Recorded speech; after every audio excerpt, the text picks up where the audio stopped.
এই ভয়ানক স্কুলের গল্পটি আপনাকে নিয়ে যাবে এক রহস্যময় অভিজ্ঞতায়। শেষ পর্যন্ত দেখুন যদি সাহস থাকে। রাত যখন প্রায় 9টা পেরিয়ে গেছে, শহরের ব্যস্ততা ধীরে ধীরে কমে এসেছে। পুরনো সেই স্কুল ভবনটায় প্রায় সবাই চলে গেছে।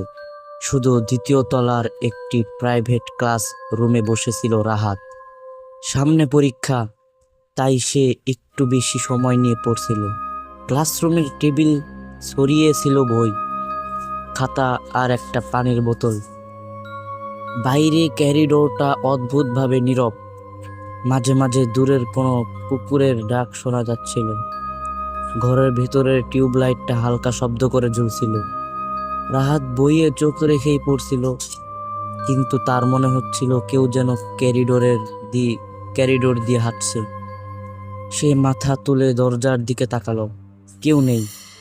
আবার পড়ায় মন দিল। হঠাৎ টিউবলাইটটা দুবার ঝিকমিক করলো, তারপর পুরো ঘর অন্ধকার। বিদ্যুৎ গেল নাকি? রাহাত ফিসফিস করে বলল। সে মোবাইল বের করে টর্চ জ্বালালো। আলোটা দরজার দিকে ফেলতেই করিডোরের ভিতরে একটা অদ্ভুত ছায়া নড়ে উঠল, যেন কেউ দাঁড়িয়ে আছে। কে? সে ডাক দিল। কোনো উত্তর নেই। রাহাত ধীরে ধীরে দরজার কাছে গেল। ক্যারিডোরে আলো ফেলতেই সে দেখলো দূরে যেন একটা মুখ ভেসে আছে। খুব পরিষ্কার না, কিন্তু একটা ফ্যাকাশে চেহারা। সে চোখ খুঁচকে তাকাতেই মুখটা মিলিয়ে গেল। ভ্রম নিজেকেই বোঝালো সে। হঠাৎ আবার টিউবলাইট জ্বলে উঠল। ঘর স্বাভাবিক, কিন্তু রাহাতের বুকের ভেতর ধকধক শুরু হয়েছে। কিছুক্ষণ পর আবার বাতি নিভে গেল। এবার পুরো করিডোরে ঠান্ডা বাতাস বইতে লাগলো।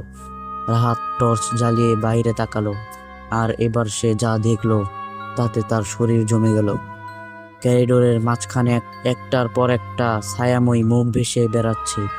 কেউ যেন দেয়ালের পাশে, কেউ দরজার সামনে। চোখগুলো ফাঁকা, মুখে কোনো শব্দ নেই, শুধু তারা ধীরে ধীরে এগিয়ে আসছে। রাহাত পিছনে সরে এলো, তার পা কাঁপছে। হঠাৎ করিডোরের শেষ প্রান্ত থেকে একটা লম্বা ছায়া বেরিয়ে এলো। অন্য মুখগুলো যেন তার দিকে তাকিয়ে আছে। ছায়াটা ধীরে ধীরে এগোতে লাগলো। রাহাত দৌড়ে দরজা বন্ধ করতে গেল, কিন্তু দরজাটা যেন আটকে গেছে। পিছনে তাকাতেই সে দেখলো একটা মুখ, এখন দরজার সামনে, খুব কাছে, এত কাছে যে ঠান্ডা বাতাস অনুভব করলো। মুখটা ধীরে ধীরে বুঝে এলো, যেন কিছু বলতে চাইছে।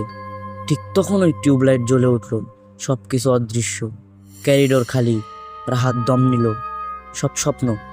কিন্তু হঠাৎ সে খেয়াল করলো তার টেবিলের খাতায় কেউ লিখে গেছে। কাপা হাতে সে খাতা তুলে পড়ল, আজ তুমি দেখেছো, কাল আমরা আরো কাছে আসব। তারপর আবার বাতি নিভে গেল। এইবার ক্যারিডোর থেকে বেশি এলো পায়ের শব্দ, একসাথে অনেকগুলো। এরপর থেকে রাহাতকে আর কোথাও দেখা যায়।